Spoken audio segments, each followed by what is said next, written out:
Hi అండి. తులసి మొక్క దగ్గర అగరబత్తి పెట్టుకోవడానికి స్టాండ్ లేనప్పుడు ఇలా అయితే ట్రై చేయండి. మాక్సిమం అగరబత్తి పెట్టుకోవడానికి 2 అయితే ఉండవండి. ఒకటైతే కంపల్సరీ ఉంటుంది. అది మనం దేవుడి గదిలో పెట్టేస్తాం. తులసి చెట్టు దగ్గర అగరబత్తి పెట్టడానికి ఏమీ లేనప్పుడు ఇలా అయితే ట్రై చేయండి.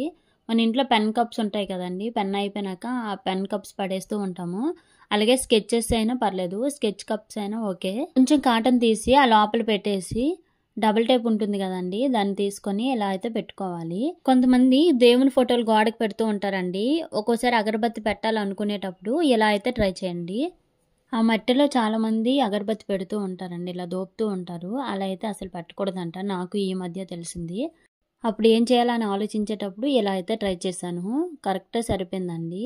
మనం ఇలా తులసి కోట కూడా పెట్టుకోవచ్చు, కానీ నేనైతే కిందే పెట్టాను. మీ తులసి కోట దగ్గర దీపం కొండెక్కిపోతే ఇలా అయితే చేయండి. ఇది ఎలా చేశానో మీకు కావాలి అంటే వీడియో కూడా చేశాను, కావాలంటే చూడండి. అప్పటి నుంచి చాలా చక్కగా దీపం వెలుగుతుంది.